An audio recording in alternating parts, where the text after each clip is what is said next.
Ken Harbaugh, host of Warriors in Their Own Words. In partnership with the Honor Project, we've brought this podcast back at a time when our nation needs these stories more than ever.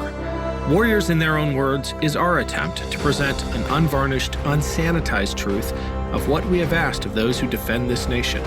Thank you for listening, and by doing so, honoring those who have served.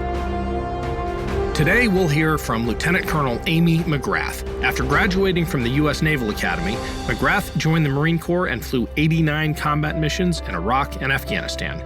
In 2002, she became the first woman in the Marine Corps to fly in combat in the F-18.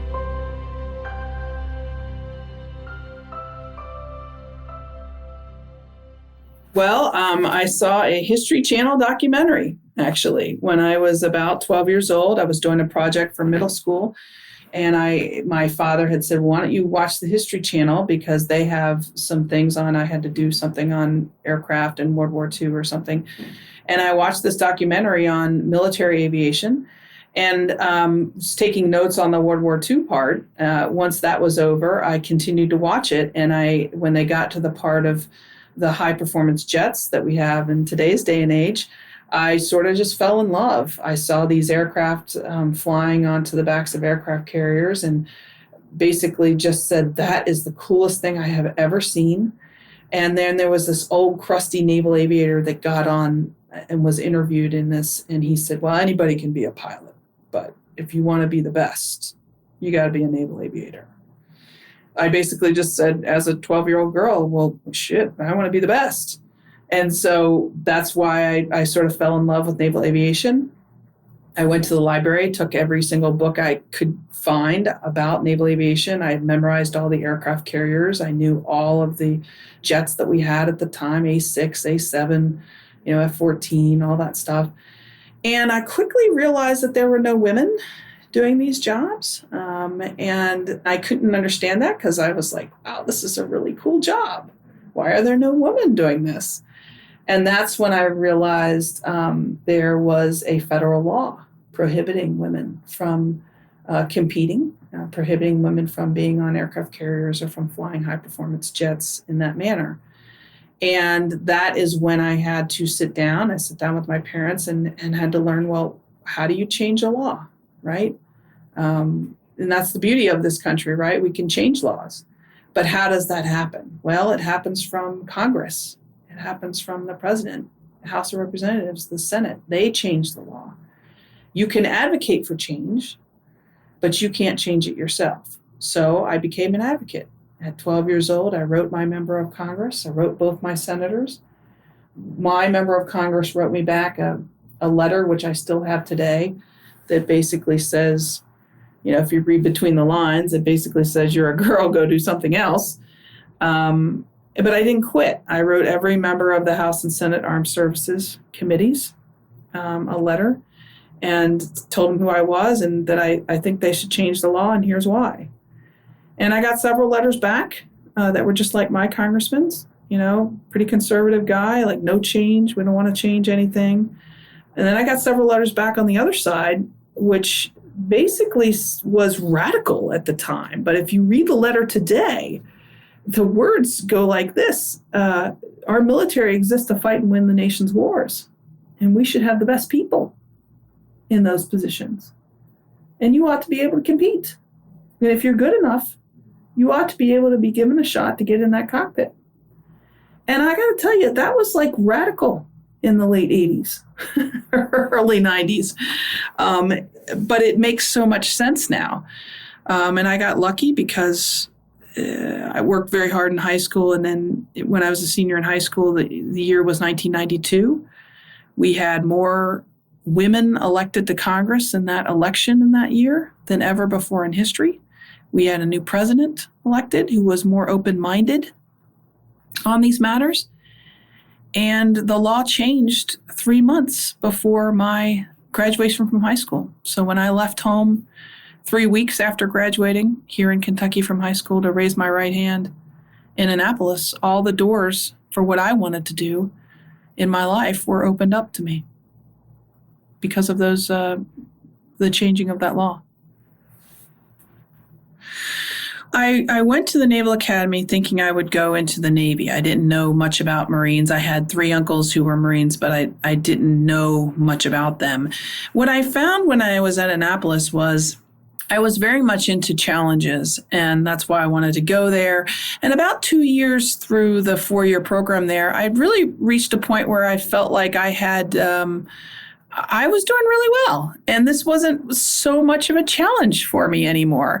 And the Marines provided that challenge. I mean, I remember we did sort of MOS mixers where the different communities kind of try to recruit midshipmen. And so you'd have the submariners over there in the corner, and they would try to recruit the guys to, that were super smart and knew a lot of numbers to go with them. And you'd have the surface warfare officers that would have the donuts over there trying to recruit the SWOs. And then you have the naval aviators that had their sunglasses on, and they were recruiting for pilots in the Navy. And the Marines were kind of in the other corner, and they would just stand there and just wait for you. And you'd walk up to them and you'd say, well, I think I might want to be a Marine. And you could just sense that they were more evaluating you than you were not, they weren't recruiting you. It was more like, are you good enough to be one of us? And that was very appealing to me. I wanted that challenge. The 2-seat version of the F-18 was also only in the Marine Corps at that time. Of course, it would later be in the Navy, but at that time it was only in the Marine Corps, and so that was also another pull for me, and I loved it. It was everything it was, advertised to be: tough, elite, but also an incredibly close-knit family that cared about performance and excellence. Well, flight school was a lot different than my Marine Corps training. Marine Corps training was a lot more on unit-focused teamwork, unit over self, that sort of thing. And then you go to flight school and you're kind of on your own. You don't really have a unit. You're trying to master the ability to fly this machine, and you have to do it, and only you can do it. Nobody can do it for you. And so it was a fun time. It was a challenging time. My flight school was an integrated flight school at Pensacola. We had not only Navy and Marine Corps officers, but we had Coast Guard aviators, and we had a number of international aviators, including Saudis and Italians and Germans.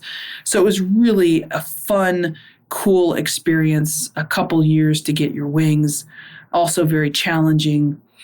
Not everybody makes it through. And then you're off to, for me, the Operational Marine Corps, where they sent you for a year to learn how to fly the F-18. And then you're in your operational tours. It was really fun. On 9/11, I had just joined my squadron, my first operational squadron, I think around like June of that year in 2001. And so I was like the most junior aircrew in the squadron. I had the basic qualifications, and that was pretty much it. And the morning of September 11th, I was on the West Coast at Miramar Marine Corps Air Station and assigned to VMFA, Marine All-Weather Fighter Attack Squadron 121, the Green Knights there. And I got a phone call from my sister about 6 o'clock or 6:30 in the morning, West Coast time, saying, hey, turn on the TV. There's a plane just ran into the World Trade Center, and I hung up the phone and thought she was talking about a Cessna or something, and I turned on the TV right as the second plane was hit. I hit the second tower, and I knew, oh my gosh, what is going on? The next thing I know, I get another phone call from the duty officer in the squadron saying, get your rear end in here right now. We need all air crew immediately into the ready room. It just happens that I lived close to the base. I only lived like 5 minutes away from the front gate. Most aviators who were more senior and had families lived further away. That's where they could get a house, was further away. Well, if you remember, 9/11 was a very confusing day for all of us, but it was also confusing for the military. We went to a higher DEFCON level, and in that confusion, they locked the gates to the base. so no one could get in or out. So right as I came onto the base, I was in. A few minutes after I got my car on base, they locked the gates down. And so the more senior pilots and weapons systems officers they were stuck at the gate. They couldn't get in. So when I got into the ready room, my operations officer there were probably only 5 or 6 of us who actually made it into the ready room out of an air crew of maybe 30. And he looked around and I could sense that my name was not at the top of the list of the people he wanted to put in this aircraft that was fully loaded with air-to-air missiles ready to go. But he had to, because he didn't have enough air crew. So he said, McGrath, get suited up, you're going. And so that's what I did. We got suited up. We went to the other side of the airfield in the combined arms loading area over there, which is where they have all of the live ordnance, started up the jet with 6 air-to-air missiles, taxied over to the end of runway 24 left, and for the next 3.5, 4 hours, waited with all systems go, ready to launch within 20 seconds. If we were to be given the order, hey, there's an airliner that is not listening or is going towards Los Angeles, going towards San Diego, you're it. And so that was my 9/11 morning, sitting in the cockpit. As a backseater, I was a weapons officer, so I was the one responsible for the radar and the weapons and that sort of thing. So it was a surreal moment for me. I never trained to do something like this. I call it the unthinkable at the time. But nevertheless, I was ready. I was ready to do what Uncle Sam, would have ordered me possibly to do. The first deployment for Operation Enduring Freedom happened really quickly after 9/11. We couldn't go immediately because Afghanistan was a failed state. They didn't have the runways available, and we had to do the diplomatic work to get into some of these other countries where we could fly out of, namely Kyrgyzstan. So we landed in Kyrgyzstan in early 2002. It was an old Soviet bomber base, Tupolev-2 bomber base, and I talk about this in my book, that we sort of rebuilt. I remember literally landing there in an F-18, rolling down to the end of the runway as the part of the runway is still being built, and then pulling off to the side and getting out of the aircraft. And the next thing after I get out of the aircraft and sort of take care of yourself after a long flight, the next thing to do was to pitch a tent for where we were going to work and where we were going to live. So it was expeditionary, just like you read about, in World War II timeframe. We're literally rolling in and pitching a tent, building up this base from scratch. That was early 2002. 5 days after we got there, we started our first combat missions into Afghanistan, and it was a pretty confusing time. We were supporting troops on the ground, mostly special forces who were already on the ground, but a number of international troops who were on the ground, US Army troops. So here I had trained with just Marines for most of my time. And then my first combat deployment, I think we probably supported Marines maybe 10% of the time. The rest was a coalition. And so that was eye-opening. We provided close air support for them. So if they were being shot at, they could have air support during that time frame. So that was my first deployment to Afghanistan. And then a few months after we got back from Afghanistan, we deployed to Iraq for Operation Iraqi Freedom in early 2003. We did the initial Operation Southern Watch for a couple of months once we got there, and then the war kicked off, I think, in March. And it was just, 25 days of back-to-back-to-back missions every day. We expended a lot of ordnance, and it was sort of the wild, wild west. But supporting Marine forces primarily in that area, going north up into Baghdad and beyond. And so that was an extremely intense combat tour, and probably the most of all my combat tours, that was by far the most intense. The Afghan tour, we did not drop as much ordnance. You had to be very careful about what you were doing all the time. We were careful on all missions, but there were times in Afghanistan where we would just drop down to, a real low altitude just to disperse crowds. We never dropped a bomb at all, but, that our forces felt like they were being closed in on by a crowd, and we wanted everybody to know we were there.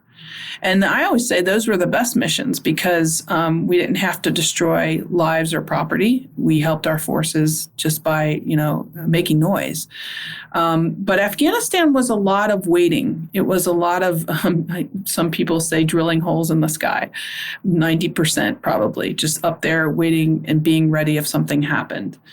In Afghanistan, the missions were very long. We went from Kyrgyzstan through Tajikistan into northern Afghanistan just to get down into the area of responsibility. Was probably a 2.5-hour flight with some refueling along the way. So the missions in Afghanistan were, 7 or 8 hours long, getting there and back. And then the missions in Iraq, we were doing 3 missions a day. So my time frame was early morning. I would do the first brief at probably 3 or 4 in the morning, launch at like 5 a.m. or 5:30 in the morning, and we'd be back, by 6:30. We'd debrief, launch again at, 8 o'clock in the morning, be back by 9, launch again at 10:30 and be back by, 11:30. Come back, do a debrief with intelligence, have some food or some lunch or whatever.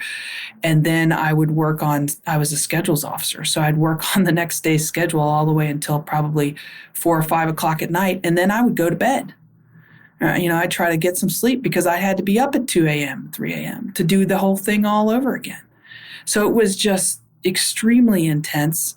You didn't have time to think about your targets, you didn't have time to reflect on what you were doing. You just didn't have time.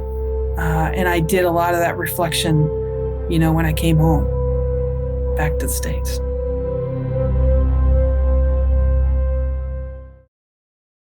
With the busy fall season just around the corner, you might be looking for wholesome, convenient meals for jam-packed days.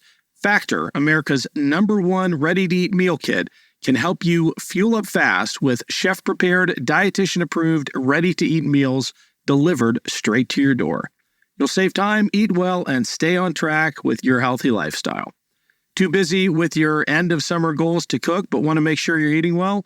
With Factor, skip the extra trip to the grocery store and the chopping, prepping, and cleaning up too, while still getting the flavor and nutritional quality you need.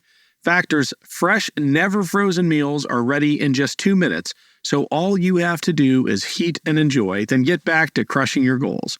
Level up with Gourmet Plus options prepared to perfection by chefs and ready to eat in record time. Treat yourself to upscale meals with premium ingredients like broccolini, leeks, truffle butter, and asparagus. With Factor, you can rest assured you're making a sustainable choice. We offset 100% of our delivery emissions, source 100% renewable electricity for our production sites and offices, and feature sustainably sourced seafood in our meals. This August, get Factor and enjoy eating well without the hassle. Simply choose your meals and enjoy fresh, flavor-packed meals delivered to your door, ready in just 2 minutes, no prep, no mess. Head to factormeals.com/warriors50 and use code warriors50 to get 50% off. That's code warriors50 at factormeals.com/warriors50 to get 50% off. History is complicated. The story of human progress is long, messy, and riddled with controversies big and small. On Conflicted, we dive headfirst into history's most infamous events and contentious figures. We try and untangle the good from the bad, the fact from the fiction, and the monsters from the misunderstood. Was Genghis Khan a murderous butcher or a civic pioneer? Did the Allied powers go too far in firebombing the German city of Dresden at the twilight of World War II? And how did the Marquis de Sade acquire such a sinister reputation? And was any of it true? These are just a few of the tough questions we wrestle with and investigate on Conflicted. So if you love history or just enjoy a good story, please join me, your host, Zach Cornwell, for a fascinating new topic each and every month. Conflicted, a history podcast, is available on Spotify, Apple, or wherever else you get your podcasts. I hope to see you soon.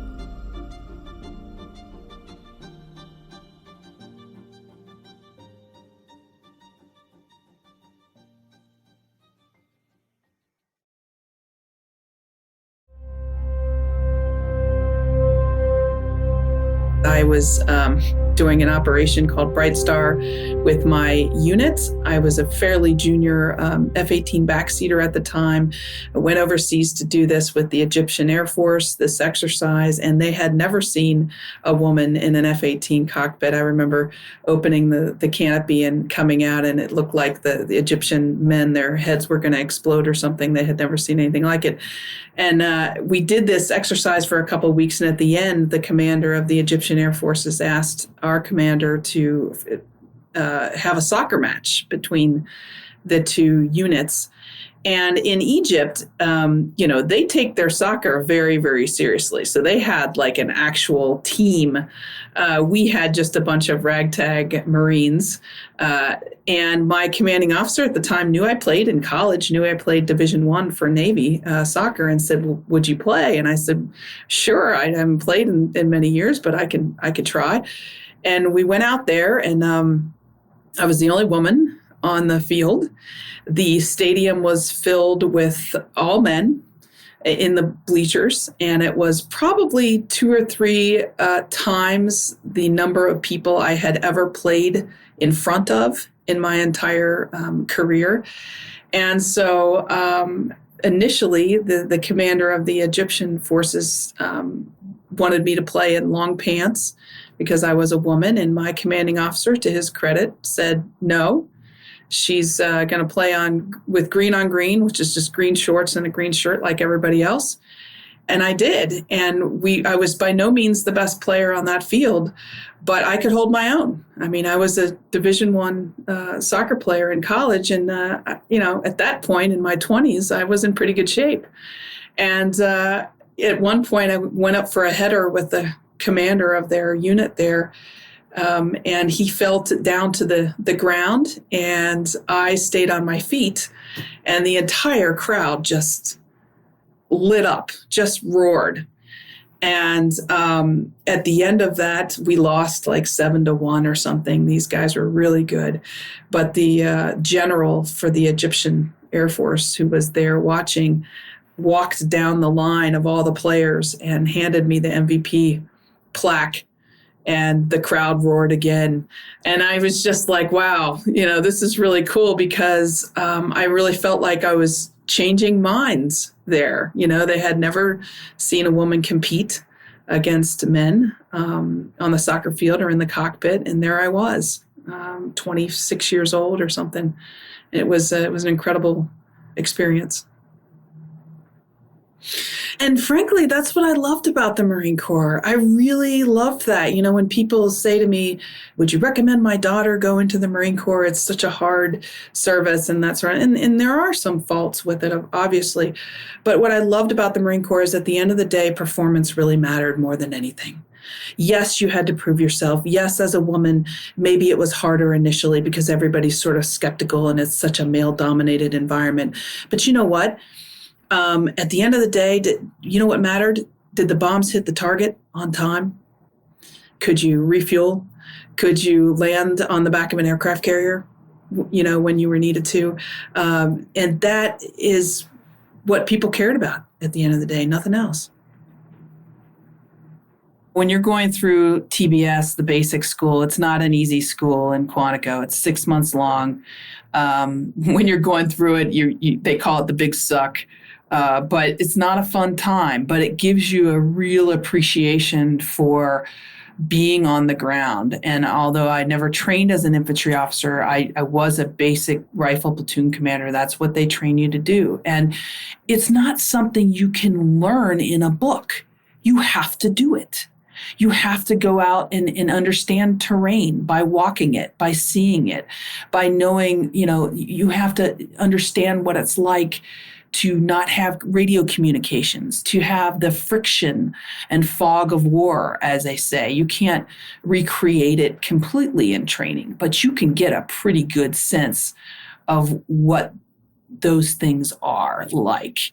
And so being able to talk and understand it, I think when I went into the cockpit, to have a sense of what it's like on the ground was so important. And also who you're talking to on the ground. In the Marine Corps, we send forward air controllers who are aviators on their second tour down to be the communicators to the pilots up in the air, because they are the ones that understand what it's like to be in the cockpit. That we also can't see it all. We might be, 20,000 feet above, but you've got to talk big to small. For example, when you're talking about where you're at and trying to talk a pilot on, we can't focus on just one thing at any time. We're constantly juggling a lot of balls. We're constantly listening to different radios. So you have to be succinct. We don't have time to mess around with chit chat.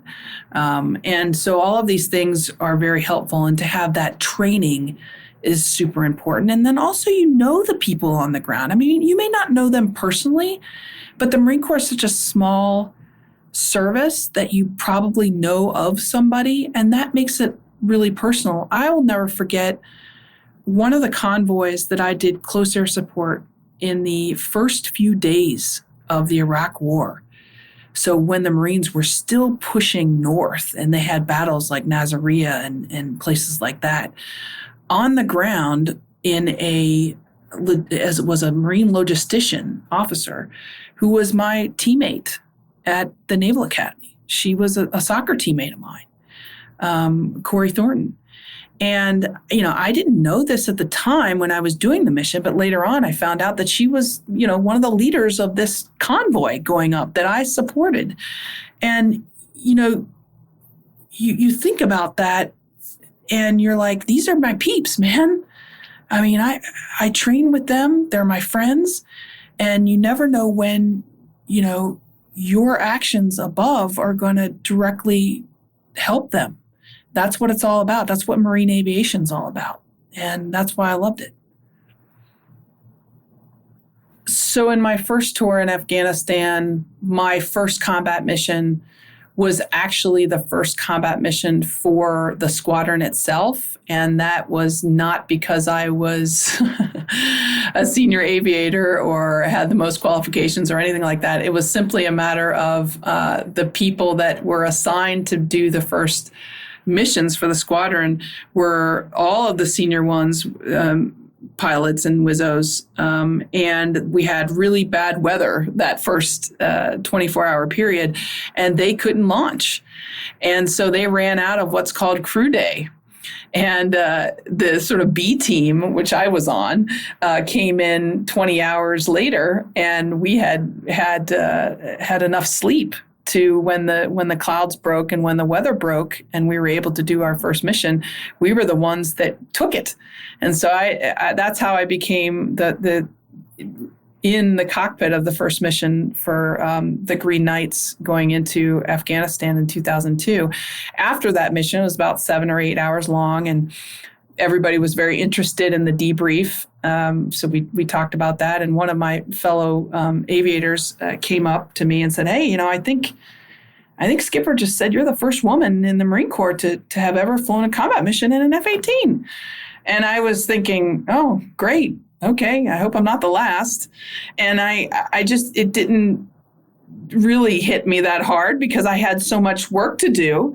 As a weapons systems officer, as a pilot, you not only fly missions, but you have a ground job. So when you get done with these 8-hour missions, you had other work to do. And I was more focused on that, frankly. So I sort of didn't think about it too much at the time. I knew that I had bad eyes, and so that the back seat was always an option, but that we were changing in that the military was starting to allow LASIK and PRK for certain people. And so I wanted to be a part of that. And I was like, wow, I've done these great things in the back seat, and I've sort of been at the pinnacle of what you can do as a backseater. As both my combat tours, I had achieved what I set out to achieve. I had, all the quals in the book. I was an air combat tactics instructor. I was a graduate of MDTC, which is the Marine Corps Division Tactics course, which is kind of like the Marine Corps' version of Top Gun. And I had done it all, and I wanted a challenge. I wanted even more of a challenge. And I remember the generals and the colonels saying, well, you're really going to hurt your career if you do this. You're very well respected and you have all these quals here. You're going to drop down to the bottom of the totem pole again. And, do you really want that? And I took a step back and realized, yeah, I really do, because the goal was never to become a general officer. It wasn't even squadron command. It was, I wanted to fly in combat, and I wanted to be a front seater if I could and fly this machine. And if that meant that I was going to, not be promoted or something, that to me was secondary. So I got my eyes fixed. I put in a package. I did not make it the first year. I was rejected. Which is another lesson. I just stayed at it, and then I reapplied the next year, and I got it, and was thrilled to be able to become a lowly flight student again. And that's what I did. I went back to flight school. I was an 03, a captain. All of my flight instructors were also 03, so I was the same rank as all of the instructors. I had more combat time than almost all of my flight instructors. But, I got through the training and sort of had to swallow my pride at times and make it through that training again. And it was fun. When I finished flight school as a front seater, I then had to go back to the Fleet Replacement Squadron, a different one this time. I went through Oceana, the Navy's version of the F-18 Fleet Replacement Squadron. There were three at the time, one at Lemoore, one at Miramar, and one in Oceana, Virginia. And so I got assigned to Oceana, and I did a year there, and I learned how to fly the front seat of an F-18. And also I learned how to carrier qual, which was something I didn't do as a backseater and had never done, because we didn't go out on carriers. The two-seat version of the F-18 did not do that in the Marine Corps. So this was all new. I was now doing single cockpit operations where I was the only one in the cockpit. I didn't have a WISO. And to go through carrier training was tough, but I loved it and made it through, and lots of stories there. And then from there, I went back to Miramar Marine Corps Air Station, reassigned to 3rd Marine Aircraft Wing and MAG 11, and was reassigned back to Fighter Attack Squadron 121, which was my old squadron. All new people, of course, but I didn't have to buy a new patch, so that was good. And went back there, and we deployed to Japan. We did a Far East called UDP deployment out there. Australia, Guam. We also did lots of exercises in Nevada and Alaska and all up and down the West Coast. So in my tour as a front seater, I did not deploy in the cockpit to the Middle East, but I did deploy to Afghanistan again, this time as a F-18 planner. So as a fixed-wing fighter planner on the ground. So my job there was really to translate operations and what fighter assets could do for the Marines on the ground. So I went all around Helmand Province with the folks on the ground planning for their future operations. And that was also quite an experience. I always tell people Afghanistan is not a black and white country. It's not a black and white war or conflict that we've been in the last 20 years. People in America tend to think of war as, we're good guys and we're going to fight the bad guys. And that's kind of the way we think as Americans. And when you go over to Afghanistan, you realize that there really are no good guys and there are no bad guys, or very few of both. Most people in Afghanistan are survivors. They will be with you if it helps them survive and their families survive. And they will be against you if it helps them and their families survive. It's not personal. They're not ideologically against America or democracy or any of that stuff. It is all about survival. And you learn that pretty quickly when you go over there. I was a board member for what's called the Detainee Review Board, and I was sent from Helmand Province up to Parwan Province, which is in the northeast area, north of Kabul. What the idea here is, there's these detainees or prisoners that the Americans take off the battlefield, and we detain them. We put them in jail, essentially. And some of them had been there for years. And each one of them at one point will get a review. Who are these people? Why are they still in jail? Are they still a threat to American forces? And should we release them or not? And this board consisted of 3 military officers, American military officers, not lawyers, but operators like myself. The other 2 gentlemen on the board were Army officers, and then they had me. I think I was the first woman that had ever been on a detainee review board as well. And they cycle them in, new boards every month. So I did a month there in Parwan, and I saw probably 85 or so detainees. We probably did 4 a day, where you review their case, all the evidence against them, how they were caught, what they were doing, and you get to talk with them. And you ask them questions, and they can have witnesses that can support them, or, tell us who they are and whether they should be released or not. And you really get to see just the complexity of the conflict when you talk to these people. Some of these guys and they were all men. Some of them are really bad. Some of them were folks who could speak several languages, and they clearly were a threat. If we released them, they would go out and start plotting against us the moment they got out. So some of them were pretty cut and dry cases, but not many. The majority were very hard to determine. I always talk about this one case where there was a young man. By the time we had seen him, he was probably 16 or 17 years old, but he had been in the jail. He had been in the prison for 3 or 4 years at this point. So when he was caught, he was like 12. And he was caught because we had identified his fingerprints on tape that was on an IED that was put underneath a bridge. And of course, the Afghan boy doesn't understand fingerprints. He doesn't know anything about that. Can't read or write. You start to pull the string on this kid, and he had lost his parents. He had no family. And he had like 3 sheep or 3 goats or something. And somebody came up to him and basically said, I'm going to give you X amount of money where you can buy 3 more goats and a wife, because you got to buy your wife there, and you can start a new life if you just put this device under that bridge over there. And so he took that, and he said, I can do that. And he did it. And we caught him, and we nabbed him, and we threw him in jail. And you can say to yourself, well, yes, he did something very bad. Of course, he knew that IED was going to kill people and all that. He knew what it was for.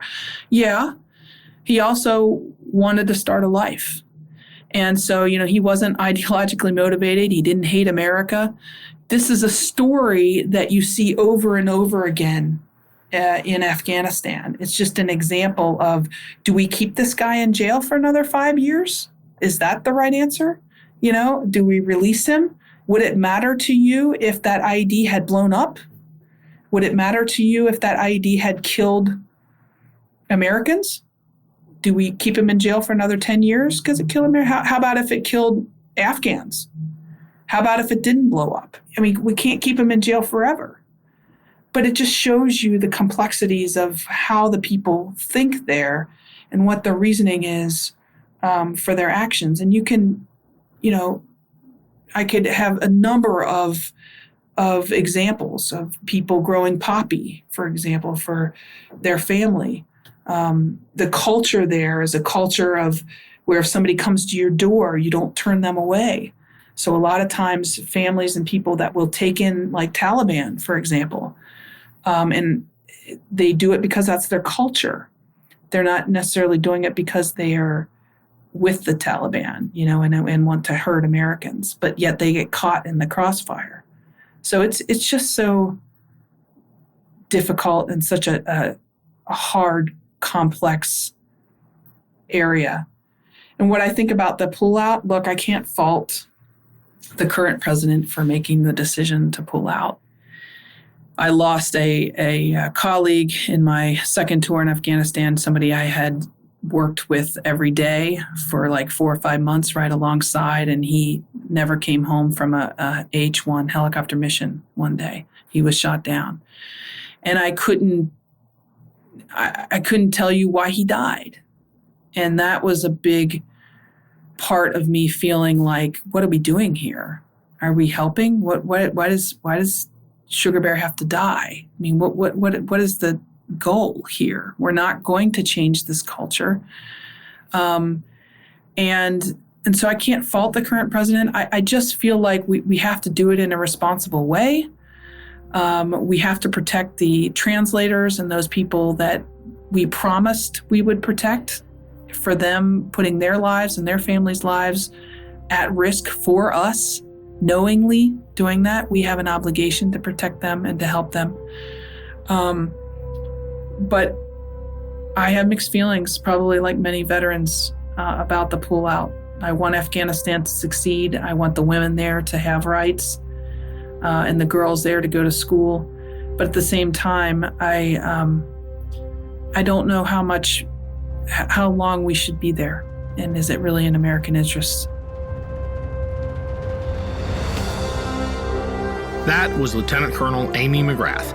To learn more about Amy, check out her memoir, Honor Bound, An American Story of Dreams and Service.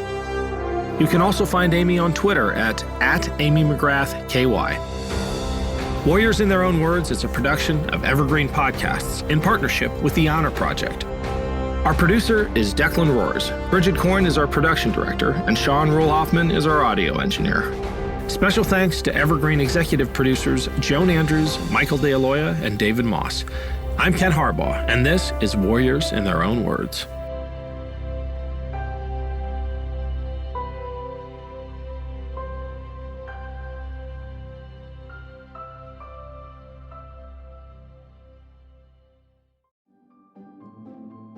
Greetings from Evergreen Podcasts.